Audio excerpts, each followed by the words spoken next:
7 trillion rupees आपको foreign donor से मिला है और आपने सिर्फ 1.2 ट्रिलियन डिसबर्स किया है। आप अपने आप को क्या थापियां दे रहे हैं? और ये मुझे बताएं बाकी पैसे किधर हैं? हमें एक व्हाइट पेपर चाहिए। इस व्हाइट पेपर में हम जानना चाहते हैं आपको कितना मिला था गरीबों को देने के लिए, कितना आपने डिस्ट्रीब्यूट किया है और बाकी सारा जो आपके पास है उससे कर क्या रहे हैं?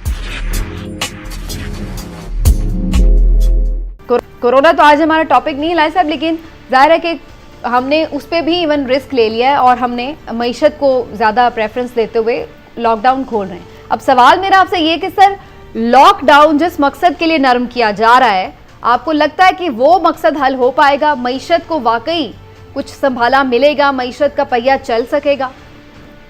देखिए, मैं तो एक सवाल पूछना चाहता हूं गवर्नमेंट को, क्या तुम हमारे लोगों से, हम लोगों से क्या तुम झूठ बोल रहे हो? आपको 7 ट्रिलियन रुपया मिला है डॉलर में। 7 ट्रिलियन, मुझे पता नहीं ट्रिलियन क्या होता है। 7 ट्रिलियन रुपीस आपको फॉरेन डोनर से मिला है और आपने सिर्फ 1.2 ट्रिलियन डिसबर्स किया है। आप अपने आप को क्या थापियां दे रहे हैं? और ये मुझे बताएं बाकी पैसे किधर हैं? हमें एक व्हाइट पेपर चाहिए। इस व्हाइट पेपर में हम जानना चाहते हैं आपको कितना मिला था गरीबों को देने के लिए, कितना आपने डिस्ट्रीब्यूट किया है और बाकी सारा जो आपके पास है उससे कर क्या रहे हैं? आप तो कह रहे हैं ना लोग मर रहे हैं बगैर खाने के। आप कह रहे हैं कि बगैर लॉकडाउन से ये मुल्क तबाह हो जाएगा। तो किधर है वो 6 ट्रिलियन रुपया जो आपको मिले हैं इसी काम के लिए, गरीबों को बांटने के लिए? एक दूसरी चीज ये समझना कि इंटरेस्ट रेट इसलिए कि नीचे जा रहा है और आपकी बेनिफिशियरी, आपका इकोनॉमी बेहतर हो रहा है, बिल्कुल नहीं। ना इंटरेस्ट रेट ना मनी सप्लाई। जब तक एक्टिविटी नहीं होगा, वो पैसे जो आपके पास हैं उसको तक it should leave your hands. नहीं तो ये सब पेपर स्कीम्स हैं। मैं आपको बताता हूं क्या पेपर स्कीम्स हैं। इन्होंने कहा कि तुम लोग अगर अपने मजदूरों को रखना चाहते हो तो सैलरी से हमें 50 करोड़ तक सैलरीज और ये वो मिलेगा। Very good. और बैंक्स को कहा दो, आप ड्यू डिलिजेंस करके।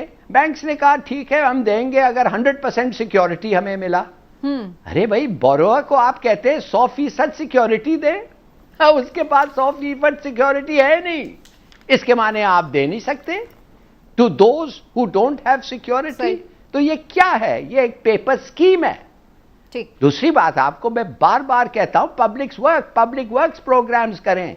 मैं तो वो ट्री प्लांटेशन की भी मैंने तारीफ की है, खुदा जाने कितने प्लांट हुए हैं कितने नहीं हुए हैं। डैम्स बड़ी अच्छी बात है, मगर एक डैम जो कमीशन हुआ है नॉर्थ में, या ठीक है बड़ी अच्छी बात है, मगर खुदा के लिए कुछ ऐसे भी पब्लिक वर्क्स करें पॉपुलेशन सेंटर्स के नजदीक। उधर तक तो नहीं जाना पड़े लोगों को अपने घर छोड़ के, पता नहीं 4 दिन का सफर। सही है, ये भी आप थोड़ा सा सोचें। मैं अभी इस पर आती हूँ कि मजीद क्या हो सकता है, लेकिन जो आपने 1-2 सवाल उठाए ना अली साहब, उन पे बात करना बड़ा जरूरी है। एक तो आपने ये बात की है कि खरबों रुपए मिले हैं हुकूमत को। सर, ये आप ओवरऑल जो इमदाद मिल रही है मुख्तलिफ बैंक से, जैसे कि आलमी बैंक से कुछ मिले पैसे, कुछ एशियाई तरक्याती बैंक से मिले हैं, ये ओवरऑल आप उनकी बात कर रहे हैं या कोई अदर देन दिस आपको इन्फॉर्मेशन है कि कोई डोनेशन मिली है? नहीं भाई, ओवरऑल जो मिली है, देखिए मैं भी अकबर के तरह कागज हिला रहा हूं, इस तरफ देखें मेरे तरफ। अच्छा, ठीक। ये देखिए, अगर आप चाहती है मैं पढ़ के सुना सकता हूं। ठीक हो गया।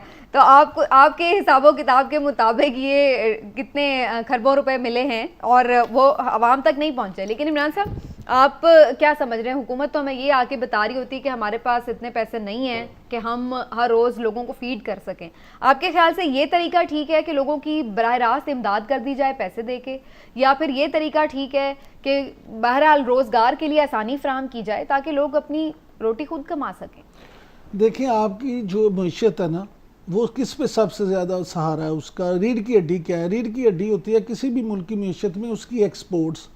अब मैं थोड़ा सा इस पे आपको जवाब देने से पहले ये बता दूं कि 2013 में आपकी एक्सपोर्ट थी तकरीबन 25 अरब डॉलर की। अच्छा ये कम होते होते 2016 में आ गई 20.5 अरब डॉलर पे। अब उसके बाद 2016 से ये बढ़नी शुरू हुई 5.1% के हिसाब से, और ये 2019 में ये चली गई 23.8 अरब डॉलर पे। लेकिन अब कोरोना की वजह से क्या हुआ, कोरोना की वजह से आपका जो मेन एक्सपोर्ट है वो है आपका टेक्सटाइल, और टेक्सटाइल में आपके ज़्यादा गाहक कौन से हैं? गाहक हैं यूएस, यूके, जर्मनी, फ्रांस, जो कि सब बंद पड़ा है। यूरोप। हाँ जी। अब वहाँ से क्या हुआ, आप ये देख लें कि पूरी दुनिया का जो टेक्सटाइल है ना, उसका 40% सिर्फ ये कस्टमर है, ये वाले मुल्क।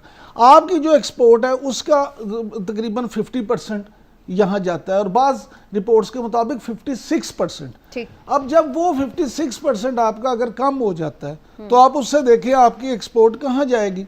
दूसरा है रेमिटेंस, आपका ज़र मुबादला का एक मेन जरिया। गल्फ कंट्रीज से जो आपकी रेमिटेंस थी उसमें 54% कमी ऑलरेडी आ गई है। जो बाहर के ममालिक से पैसे आते जो हैं, गैर तरसीलाते पाकिस्तानी, जो ठीक है, पाकिस्तानी बिल्कुल ओवरसीज सही। पाकिस्तानी अपनी मेहनत मजदूरी की कमाई जो यहाँ भिजवाते बेचते हैं, हैं। ठीक है। अब वर्ल्ड बैंक की रिपोर्ट के मुताबिक इस साल कोरोना के बाईस आपकी रेमिटेंस में 23% कमी आएगी। यानी एक आपका एक्सपोर्ट वाला मामला बंद हो गया, कम हो गया, दूसरा आपकी रेमिटेंस कम होगी। जब ये सारी चीज़ें होंगी तो उसके बाद आपकी मईशत पे क्या धचके लगेंगे आपको उसका अंदाज़ा होना चाहिए। उसका अब नतीजा क्या है, आप देख लें कि टैक्स रेवेन्यू है जो कोरोना के बायस उसमें 19% कमी जो है ना वो बताई जा रही है कि जी 19% कमी हो जाएगी, जो पहले 4.8 ये तो हम ट्रिलियन नुकसान थी। के ऊपर तो बात कर ही रहे हैं, जो इम्पैक्ट आ रहा है, जो उसमें खराबी आ रही है। जो मेरा आज का सवाल है वो ये कि जो अब ये लॉकडाउन खुलने से, मईशत का पहिया चलने से, शरह सूद में कमी करने से, और जैसे हिलाली साहब बता रहे हैं कितने पैसे जो बाहर से आ गए हैं उनसे। हिलाली साहब, आप ब्रेक से जाने से पहले कुछ कहना चाह रहे थे, वो भी आप प्लीज़ कमेंट कर लीजिए। और साथ ही ये ज़रूर मैं शॉर्टली आपसे जानना चाहूँगी सर, आपके नज़दीक गवर्नमेंट मज़ीद क्या कर सकती है, ऐसे स्टेप्स ले सकती है जिससे जो हमारी इकॉनमी है उसको थोड़ा सा सहारा मिले, थोड़ा सा पहिया चले, कुछ बेहतरी आए? देखिए समीना, ये कैसे आपका सवाल इन सम केसेस ये बनता ही नहीं है ऐसे मौके पे। क्यों, मैं आपको बताता हूँ। क्या फ़ायदा किसी इंडस्ट्री को आप इंसेंटिव दें, कोई डिमांड तो है ही नहीं ना बाहर। मिसाल के तौर पे अगर आप चाहते हैं कि हमारे लोग यान जो हम बेचते हैं चीन और बांग्लादेश को, उस पे लोगों को कहें कि चलो बनाओ, भाई चीन एंड बांग्लादेश की market has fallen flat. Bangladesh तो उसके वही प्रॉब्लम्स है जो आपके पास है, एंड चाइना टू काफ़ी हद तक उनका भी मार्केट डिप्रेस हो गया है। टेक्सटाइल एक्सपोर्ट्स तो ख़त्म, कैंसल्ड ऑर्डर्स हैं। अच्छा, अब आप आ जाएं लेबर प्रॉब्लम्स। आप जानते हैं यूएई और सऊदी अरेबिया में क्या हालत है। तो मैं ये समझता हूँ कि ये काम गवर्नमेंट का है। हमें प्रॉब्लम सब पता है, labour problems, export, cancelled orders और पेमेंट्स नहीं। मैं ये गवर्नमेंट से जानना चाहता हूँ जो इतने सारे मिनिस्ट्रीज़ पे बैठे हुए हैं कि हमें प्रॉब्लम्स पता है, आप हमें सोल्यूशन दें, आप दें सोल्यूशन। इसलिए कि हम जो सोल्यूशन देते हैं वो तो आप तैयार नहीं हैं उसको इम्प्लीमेंट करने के लिए। तो what are your solutions? Why don't you tell us? बिल्कुल ठीक। तो आपको लगता है कि अभी फिलहाल बेहतरी नज़र नहीं आ रही है? इमरान साहब, लेबर की भी बात की है हिलाली साहब ने, और आप भी बार बार ओवरसीज़ पाकिस्तानी जो फंसे हुए मुख्तलिफ ममालिक में उनका जिक्र करते रहे हैं, उनकी मुश्किलात का आपने ज़ाहिर है कि उसका भी जिक्र किया है। तो अब आना शुरू हुए हैं, लेकिन अब लोग ये भी कह रहे हैं कि फिर भी लोगों को प्रॉब्लम्स नजर आ रहे हैं इसमें। उसमें एक नई स्टोरी सामने आ गई है। अच्छा। वो नई स्टोरी ये है हिलाली साहब, आपके भी सुनने वाली है। हमारे वाकफान हाल ने बताया कि जब ओवरसीज़ के हवाले से हमने बड़ी बातें की, यहाँ प्रोग्राम्स में भी कॉलम भी लिखे, हुकूमत के नोटिस में लाए, तो उन्होंने ये किया कि वहाँ फंसे पाकिस्तानियों के लिए खुसूसी परवाज़ें चलाने का सिलसिला शुरू किया गया।